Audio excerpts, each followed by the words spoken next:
Perkenalkan, nama saya Sela Seliana, kelas MN20C. Di sini saya akan sedikit menjelaskan tentang akuntansi biaya sesi keempat, tentang harga pokok pesanan. Pengertian metode harga pokok pesanan full costing.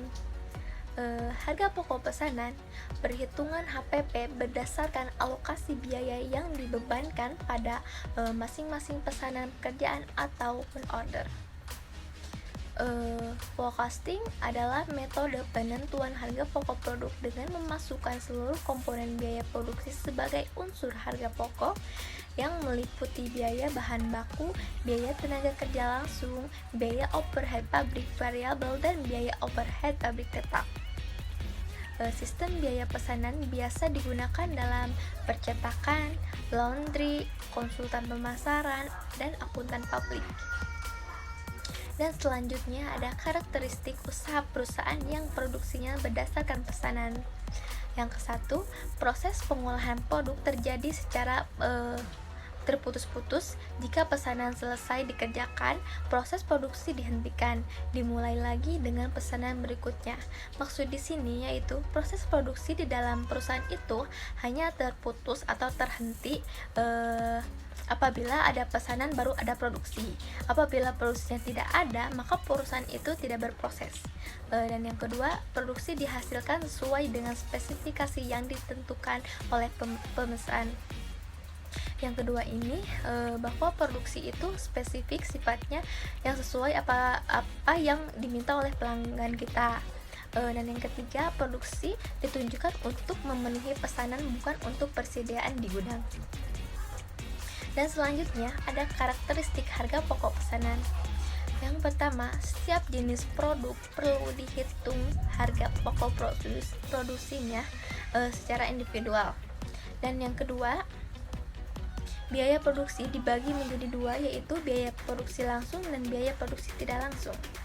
Dan yang ketiga, biaya produksi langsung terdiri dari biaya bahan baku dan biaya tenaga kerja langsung. Biaya produksi tidak langsung disebut dengan istilah biaya overhead pabrik. Dan yang keempat, biaya produksi langsung diperhitungkan sebagai harga pokok produksi pesanan tertentu berdasarkan biaya yang sesungguhnya terjadi. Sedangkan biaya overhead pabrik diperhitungkan ke dalam harga pokok pesanan berdasarkan tarif yang dibebankan di muka. Dan yang kelima, harga pokok produksi per unit dihitung saat pesanan selesai diproduksi dengan cara membagi jumlah biaya produksi yang dikeluarkan untuk pesanan tersebut dengan jumlah unit produk yang dihasilkan dalam pesanan yang bersangkutan.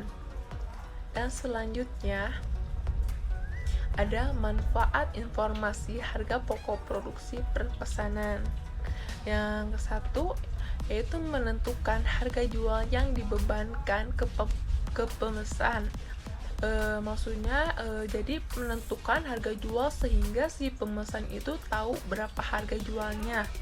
Dan yang kedua, mempertimbangkan penerimaan atau penolakan pesanan, biasanya dalam mengambil keputusan. Dan yang ketiga, memantau realisasi biaya produksi.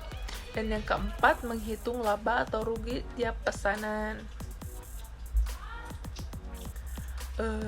Kita lebih bisa menghitung lebih mudah tahu laba yang kita peroleh setiap pesanan itu. Dan yang kelima, menentukan harga pokok persediaan produk jadi dan produk dalam proses yang disajikan dalam neraca.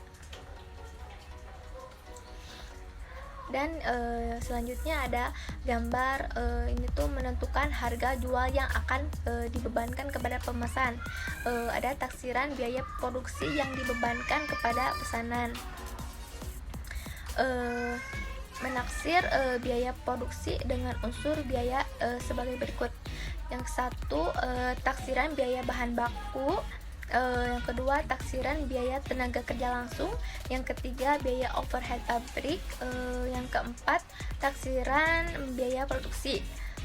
Ada taksiran biaya produksi yang dibebankan kepada pesanan. Dan selanjutnya, menentukan harga pokok persediaan produk jadi DNA, produk dalam proses yang disajikan dalam neraca. Pada neraca merupakan salah satu bentuk laporan keuangan utama perusahaan manufaktur. Manajemen wajib menyajikan harga pokok persediaan produk, baik produk jadi maupun produk yang masih dalam proses. Untuk tujuan tersebut, maka administrasi perlu menyelenggarakan catatan biaya produk untuk tiap pesanan. Dan selanjutnya ada rekening kontrol dan rekening pembantu. Akuntansi biaya menggunakan banyak rekening pembantu untuk merinci biaya-biaya produksi. Dan rekening pembantu dikontrol ketelitiannya dengan menggunakan rekening kontrol, dan rekening kontrol menampung data yang bersumber dari jurnal, sedangkan rekening pembantu data bersumber dari dokumen sumber. Terima kasih. Sekian, terima kasih. Assalamualaikum warahmatullahi wabarakatuh.